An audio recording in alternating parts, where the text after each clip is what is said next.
Afandi. Yeah. But we do shorten it to Beckie. And then I'm currently a student, my final year, 4th year at the University of Kabianga. And then in DYC, I'm the assistant secretary. Yeah, the assistant secretary, and I also help the likes of Kylie and Jeff with the social media campaigns. And so today we are talking about art and culture and as a means of development. But then give us a little background. Why is art and culture? So I just assume that your interest lies there. Could you just give us a brief background on that? Yeah, sure. I can say I'm an artistic person. I'm very interested in art, especially performed arts. I love poetry. I do write poems, and back in high school I used to perform for the music festivals, drama fests, and then I also love singing. And then there's this spoken word. The current thing that I found that I'm good at spoken word. And I also shared my 2 audios with the DYC. Yeah, you're actually artistic, very talented, I can see, diverse. And so, just for laughs, are you emulating the Akothis, the Verasidika, Recomondis? Sure. So actually, I'm a big fan of King Kaka. Yeah, King Kaka. I just love the way he talks. He turns just unique speeches into music that really speaks so much sense to everyone, and I just love him. So I think I'm emulating King Kaka.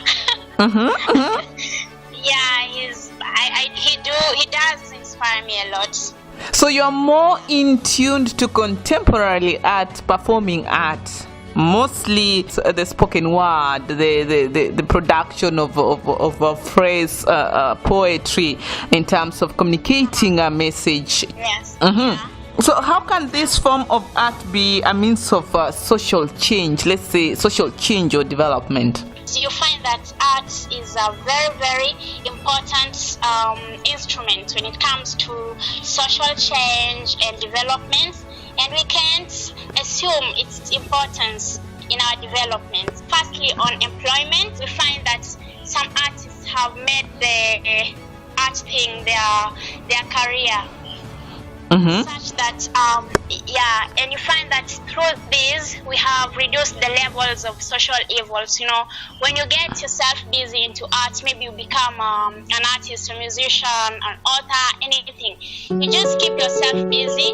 Mostly, let's look at the development part, because on employment, I was telling you that when someone is employed, when you get your career into art, you're going to avoid so many social evils that you'd be doing, especially for the youth. You know, when you get something to do, you won't be able to hang up the bad company. You know, would rather be doing drugs, maybe robbery for income, you see. So it's very important that when you're employed and you find something, a career in art, you become engaged.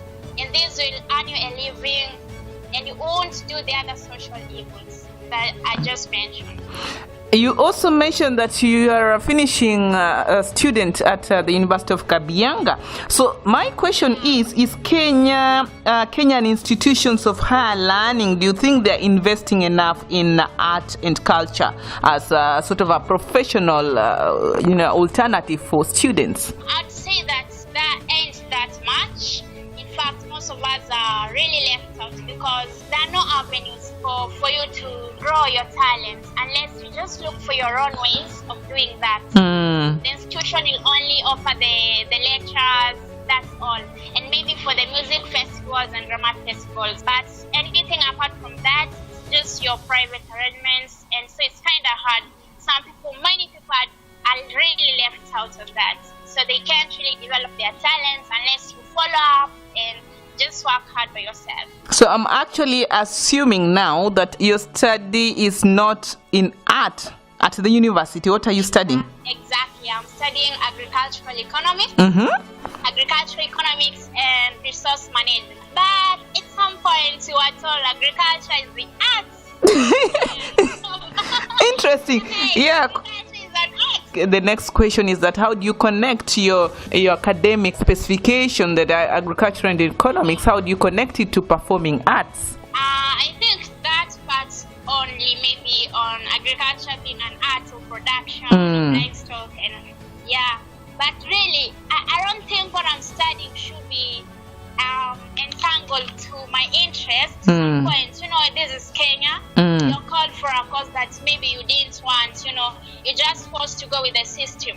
So that won't mean that I'm going to do exactly what's related to my interests. So that's why I could be doing agriculture economics, but I'm also a good author. So maybe the knowledge that I get here, I could use that to write books, journals, on maybe better production methods. Maybe. What you're telling the young people is we can become versatile. You see, you have your passion, you have your career, and this is the Kenya we want. We should be diverse, and we should be limited by your cause, because maybe you can get out here, you find that there are no jobs, and you gotta be creative, you do something extra, not just what you learned, but now this is where your talent really comes in, your passion. What else do you have? This notion, looking at the European system, or rather Western system of education, and where they encourage young people to choose what their passions, like if you realize that your kid is good at computers, is good at music, then you encourage them to take that. What would be your thoughts on that? I do think that's a very good system. Actually, currently the system here in Kenya, they're trying not to force students into just universities that ain't their choices. You see, they're trying to make students go do what they want. But previously, we've been forced into the system. You want to do this, but you're just called to do this. Something you ain't interested in, something you ain't good at. And so I tend to think that the Western system is really nice. I want to do music. I start that at the primary level, maybe just the basics. In high school, I'm going to concentrate on music, and so that I won't be confused. I just focus on what I'm good at. But these are always two sides of a coin, So there may be disadvantages to this.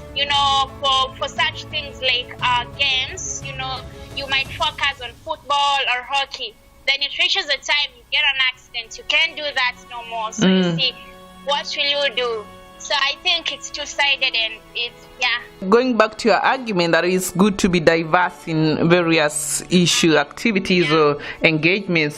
So to say, from your experience as a university student, do you see many young people really taking arts seriously as a profession, as something that they can develop a career into?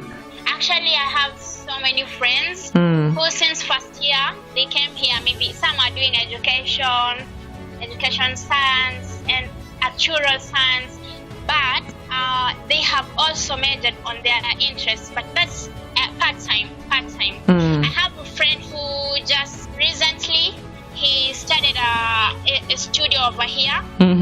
He's producing music for other students.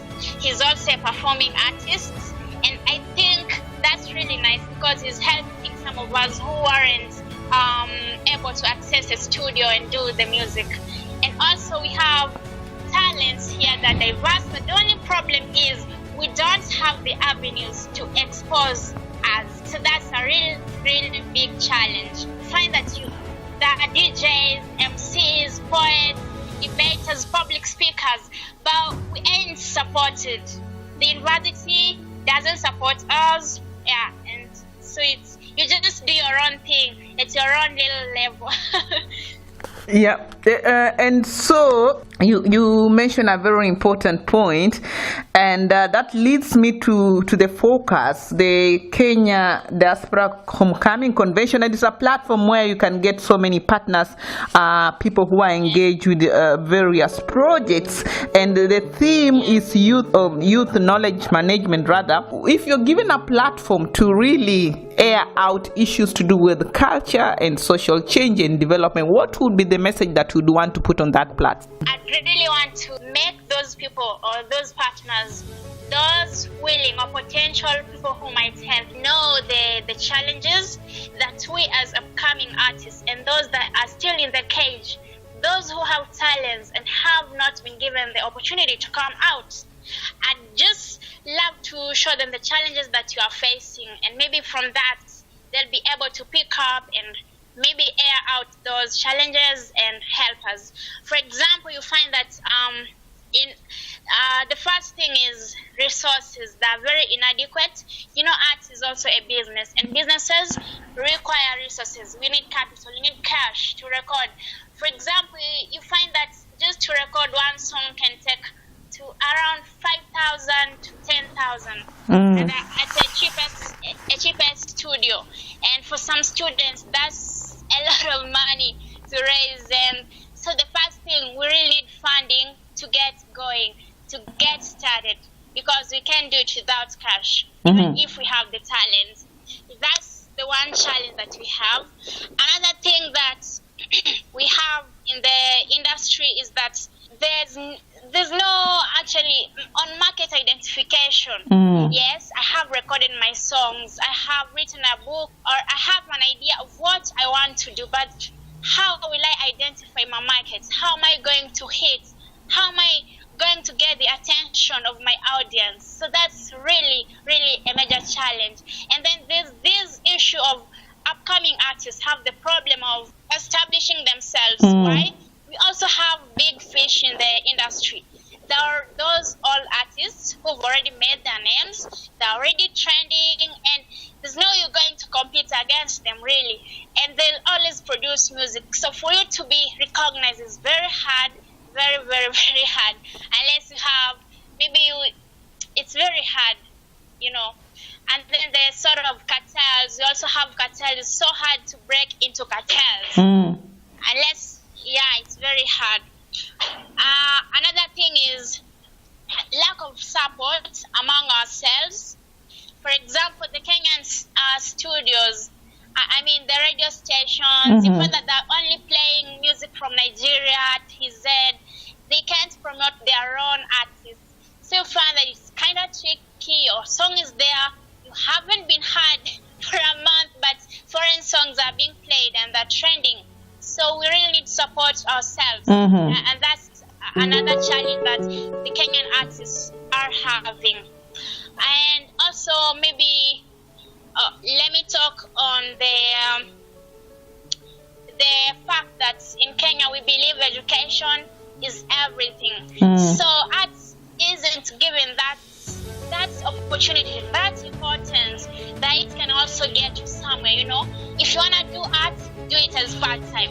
You know, that's the way. You can't do it full-time. You have to read fast and then do your talent.